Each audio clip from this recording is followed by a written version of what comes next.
Olá, pessoal! Essa é a aula 2 da disciplina de Genética do curso de Licenciatura em Ciências Biológicas do CEAR, Centro de Ensino e Aprendizagem em Rede da Universidade Estadual de Goiás. Eu sou o professor Saulo Siqueira e vou falar com vocês nesta aula sobre o monohibridismo e o dihibridismo. Eu dividi esta aula em duas partes. Na primeira parte eu vou falar sobre os experimentos de Mendel e na segunda parte vou falar sobre, de fato, os cruzamentos, aqueles exercícios lá de genética, tá?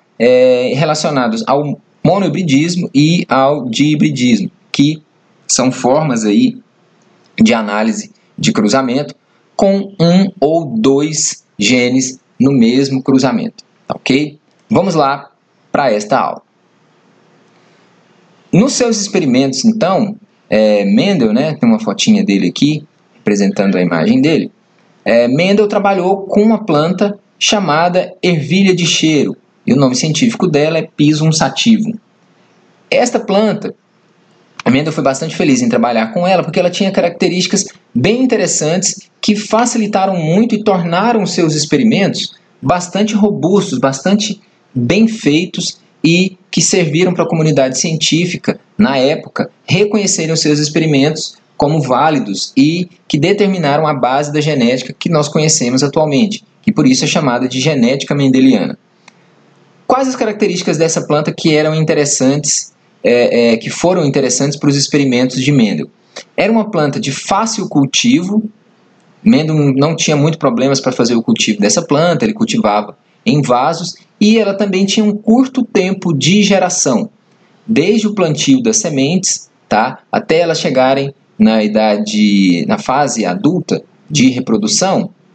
Eram questões aí de 3 a 4 meses até as plantas gerarem novas sementes e ele poder analisar os resultados, né, desses cruzamentos. E uma outra característica interessante relacionada a essas plantas está no aspecto, na forma da reprodução dessas plantas, tá, da ervilha de cheiro. Essa planta, ela é uma planta autógama, ou seja, naturalmente ela faz autofecundação. Nas suas flores, as pétalas ficam fechadinhas, onde tem lá as estruturas masculinas e femininas, e normalmente o próprio pólen dessa planta fecunda as suas próprias zoosferas, gerando aí novas sementes. Com isso, Mendel então conseguiu gerar o que ele chamou na época de variedades puras, ou seja, eram plantas que tinham uma determinada característica e que eram geradas de plantas sempre de características semelhantes. Como, por exemplo, lá com as plantas de sementes amarelas. As plantas de sementes amarelas que eram puras vinham sempre de plantas de autofecundação que já tinham também sementes amarelas. Então, da característica, as plantas com sementes amarelas, ele produzia variedades puras. E também as plantas de sementes verdes, vocês devem lembrar lá, né? Semente amarela, semente verde, tá? Ele conseguia produzir também plantas puras com sementes verdes. Percebam então que nós temos aí uma única característica, tá? Que no caso aí seria a cor da semente, com duas variações. A variação da cor amarela e a variação verde, certo? Além disso, por autofecundação, Mendel conseguia então produzir essas variedades puras. Mendel conseguia também fazer os cruzamentos controlados. Esses cruzamentos controlados é o que Mendel chamou na época de polinização cruzada ou fecundação cruzada, que era pegar a parte masculina de uma planta, o pólen de uma planta, e fecundar na parte feminina de outra planta, de outra flor. Isso, como a planta normalmente faz autofecundação, ele chamou de fecundação cruzada. Fazendo esses cruzamentos dessa maneira, pegando o pólen de uma planta e colocando na parte feminina para fecundar os gametas femininos de outra planta, ele conseguia analisar exatamente o que ele queria. E qual era o objetivo de Mendel? Analisar como as características passavam de uma geração para outra. Lembra que eu comentei isso? Que esse é o foco da genética, entender como as características passam de uma geração para outra. Então, o que Mendel queria observar, por exemplo, das plantas de semente amarela com plantas de semente verde. Cruzando-se essas duas plantas, qual das características passaria para a segunda geração? Ou como elas passariam para a segunda geração? E era isso então que ele queria fazer, por isso era interessante ele fazer esses cruzamentos controlados. Uma terceira característica, então, desta planta que contribuiu para os seus experimentos é que havia uma grande variedade de características que Mendel poderia analisar. E essas características, como eu disse para a característica da cor da semente, tinham duas variações bem distintas. Uma delas, né, a própria cor da semente, amarela ou verde. Outra que vocês devem se lembrar é o formato da semente, semente lisa ou semente rugosa. Então, dentro da característica formato da semente, nós tínhamos duas variações, semente lisa e rugosa. Outras também que ele analisou foram a cor da flor, que poderia ser púrpura ou branquinha, como está aqui na imagem, a cor da vagem, que poderia ser verde ou também amarela, e o aspecto da vagem, que poderia ser inflada ou murcha. Murcha quando ela mostra aqui o contorno das sementes. Então, com várias características, tendo cada uma delas duas variações bem distintas, Mendel ele analisou inicialmente apenas uma característica por vez, mesmo tendo uma variedade tão grande de características com essas variações entre si.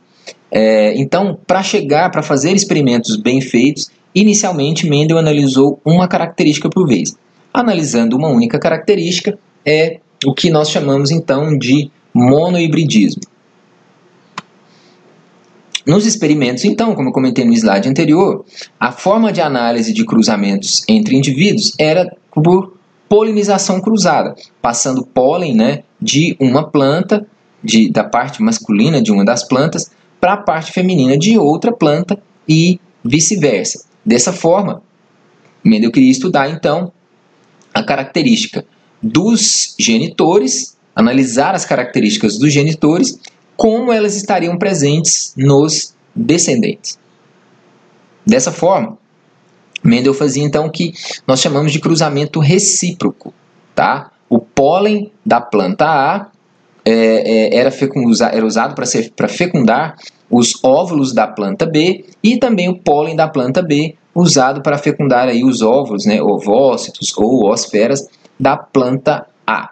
Nesse caso, era quando ele fazia os cruzamentos ou a polinização cruzada entre dois indivíduos diferentes. Em outras situações, como eu comentei com vocês, para produzir as plantas puras, Mendel deixava elas se autofecundarem, né, ou seguir o curso natural de reprodução, que é por autofecundação. Vamos ver então como que Mendel conduziu alguns dos seus experimentos aí, e eu vou usar como exemplo aqui uma outra característica que eu não tinha comentado com vocês, que é a altura da planta. Mendel então, para essa característica, tinha duas variações bem distintas, plantas altas e plantas baixas. Essas plantas então desse primeiro cruzamento, todas as variedades desse primeiro cruzamento eram o que Mendel chamou de plantas puras, tá? Esse primeiro cruzamento, então, foi o que Mendel chamou de geração P ou geração parentais. Seriam aí os pais, né, deste primeiro cruzamento. Então, deste cruzamento, plantas altas com plantas baixas, todas elas sendo puras, ou seja, vindo de gerações de autofecundação aí, de plantas altas e de plantas baixas, ele observou que de todos os experimentos que ele fez para esta característica, a geração F1, ou geração filial 1, né, ou seja, a prole ou os descendentes da geração P, todos tinham a característica, né, a variedade aqui, alta. 100% das plantas eram altas. E Mendel ficou curioso, o que tinha acontecido então com a característica da planta baixa. Esta planta da geração F1, ela carrega então um material genético, né? Mendel sabia então que ela carregava fatores, que Mendel chamou na época de fatores, ele carregava propriedades ou esses fatores da planta baixa. Mas onde eles estavam? Por que eles não apareceram? Como Mendel teve essa curiosidade, ele resolveu fazer então o que chamou de autofecundação da F1. As plantas da F1, Mendel deixou com que elas fizessem autofecundação naturalmente, e eu resolvi representar aqui como se fosse sendo um cruzamento entre duas plantas altas. Percebam que esse cruzamento agora é de duas variedades iguais. O primeiro era de planta alta com planta baixa. Neste cruzamento, a geração F2, ou os filhos, né, da autofecundação da F1, geraram agora plantas altas e plantas baixas. Então, a variedade, né, de plantas baixas aqui, que não apareceu na geração F1, voltou a aparecer na geração F2. Ela só estava presente lá nos parentais. E de vários cruzamentos que ele fez, ele analisou então 1.064 plantas, foram cultivadas 1.064 plantas, das quais 787 tinham então a variedade alta e 277 tinham a variedade baixa. E nesta proporção de 3 plantas altas, sempre aí para uma planta baixa. Isto Mendel conseguiu observar em todos os outros experimentos para as outras características que eu mencionei anteriormente. E isso foi o que tornou os experimentos dele bastante válidos, né? Muito importantes para a comunidade científica. Então, o que Mendel observou com esse cruzamento? Que na F1 existe um fator, né, que está presente aqui na planta baixa, né, o fator baixo, ele é latente, porque ele está presente na geração F1, porém não se manifestou. Mendel então chamou esse fator latente, né, que está aí como se fosse adormecido, de recessivo. E a palavra fator é o que hoje nós chamamos aí de gene, tá? Com as suas variações também, que são os alelos, nós vamos definir esses termos já já.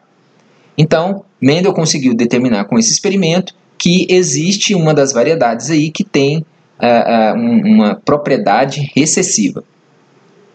E o fator que é expresso ou que aparece na geração F1, Mendel chamou de dominante. Então, essa é uma das formas de identificar aí de duas variações diferentes, de uma mesma planta, de uma mesma espécie, daquela mesma característica, tá? Por exemplo, aqui a altura da planta, a altura ou a variedade, a variação que é dominante é planta alta. A planta baixa, ela é recessiva, certo?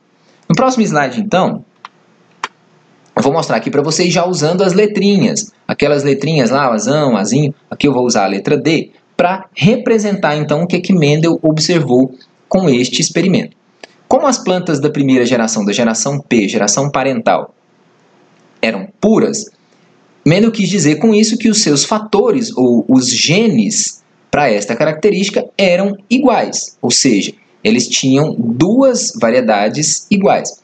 Lembrando lá da primeira aula, sem saber exatamente isso, nós comentamos que a grande maioria dos indivíduos são diploides, ou seja, eles carregam pares de cromossomos. As duas letras iguais aqui, cada letra representa um gene em um dos cromossomos homólogos. Então, esta planta carrega 2 alelos, né, que são os termos que a gente fala aqui para os genes, duas variações deste gene aqui, que são Dzão, pois são dominantes, né, as letras maiúsculas são usadas aí como para representar os genes dominantes, e aqui a planta baixa também, como ela era pura, tinha então 2 alelos iguais também. Tá? A esse termo aqui de plantas que têm alelos iguais na mesma geração, nós chamamos de homozigotas. Eu vou definir esses termos com vocês mais para frente também. Então essas plantas eram puras, tá? Ou homozigotas, tinham alelos iguais para essa característica. A planta alta, então, doa apenas gametas com um Dzinho. E aí você vai lembrar lá também na primeira aula, tá? Que os cromossomos homólogos se separam na formação dos gametas, vai um aqui para cada lado. Então, cada gameta só vai carregar um dos alelos. Aqui nós temos uma planta diploide e os gametas são haploides. Daqui também, da mesma forma, as plantas baixas só doam alelo Dzinho. E aí, a planta alta, então, dessa geração vai ser o que a gente chama aí de heterozigota, que Mendel chamou de híbridos, porque é uma mistura de planta alta com planta baixa. Apesar de não ter manifestado a variação baixa, tá? Esta planta aqui tem material genético da planta baixa. E como agora sendo heterozigota, tá? Ou com alelos diferentes aqui, esta planta é capaz de gerar, quando ela faz autofecundação, de gerar então todos os outros genótipos que apareceram, né, que haviam anteriormente. A planta Dzão e duas possibilidades aqui de Dzinho. Por isso que na geração F2 ele encontrou 3 plantas altas para cada uma planta baixa que era Dzinho, Dzinho. Nessa geração, então, existe a possibilidade dos alelos Dzinho se encontrarem, restaurando aqui a variedade que Mendel chamou de latente, que é o fenótipo recessivo, certo? Nesta imagem aqui, eu estou mostrando para vocês exatamente o que estava na imagem anterior, mas para a característica aqui da cor da semente, com as variações amarelas e verdes. Na primeira geração, então, na geração P, Mendel cruzou duas plantas puras, uma de semente amarela e outra de semente verde. Na geração F1, apareceu 100% de sementes amarelas, tá? Da mesma forma com que no slide anterior. Na geração F2, Mendel deixou então com que as plantas da F1 se autofecundassem, e na F2 tivemos então aqui a proporção de 3 plantas com sementes amarelas para cada uma planta de semente verde. Então isso aqui foi só para mostrar para vocês que para as outras características que Mendel analisou, sempre uma por vez, ele observou o mesmo padrão de reprodução entre essas características nas plantas. Ok? Então vamos lá para a definição desses termos. Eu comentei já alguns desses termos aqui com vocês para explicar esses experimentos de Mendel. Então vamos lá. O primeiro termo que a gente tem aqui é o termo gene. O gene é uma porção do DNA que determina uma determinada característica em um indivíduo. Pode ser cor de alguma coisa, tamanho, formato, etc. Cada gene recebe uma letra para cada característica diferente. Tá? Normalmente a gente trabalha aí nos exercícios de cruzamento com uma letra. Então vamos usar aqui como exemplo para esse andamento aqui a letra A. Como eu disse para vocês, um gene está relacionado a uma característica, como por exemplo a cor da semente. A cor da semente então tem duas variações. Para cada variação então da cor da semente, existe uma sequência de DNA específica que então nós chamamos de alelo. Alelo são formas alternativas de um gene ou variações daquela característica, variações do gene que produzem variações numa característica. Então, para a característica de cor da semente, existe aqui o alelo azão, que define a cor amarela, e o alelo azinho, que define a cor verde. A combinação entre eles, no indivíduo, que é diploide, né, que carrega um par de alelos, vai dar a cor final da semente na planta. Tá? Um outro termo que vocês podem encontrar aí com bastante frequência nos exercícios ou no texto é o termo loco gênico, ou se for em latim, locus com U, tá? Locus gênico. Um loco gênico ou um locus gênico é uma porção do cromossomo que contém um determinado gene.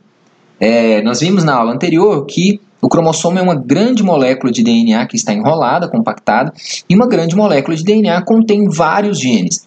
Um gene ele vai estar numa posição específica do cromossomo, tá? E aquela posição é chamada de loco ou locus, no caso do latim, gênico.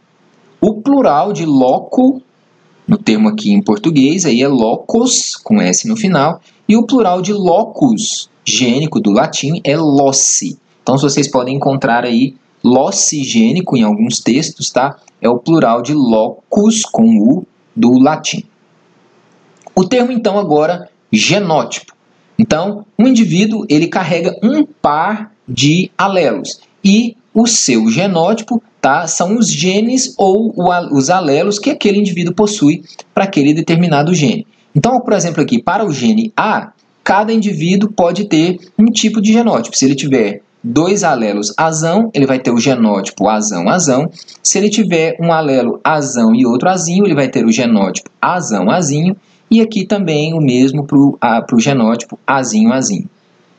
Para 2 genes diferentes, eu posso ter então misturas de genótipos com alelos iguais ou com alelos diferentes. Nesse caso aqui, eu tenho um genótipo azão-azinho, bezão-bezão, porque eu estou trabalhando aqui com 2 genes diferentes. Aqui no outro exemplo, azão-azão, bezinho-bezinho. Para genes diferentes, tá? Eu posso ter aí combinações diferentes de alelos. Então, dos genótipos, existem duas possibilidades de genótipo quando eu analiso um único gene. O genótipo pode ser homozigoto, quando eu tenho alelos iguais, azão e azinho, por exemplo, e genótipos heterozigotos, que são sempre com alelos diferentes, aqui no caso do nosso exemplo, usando a letra A, azinho, certo?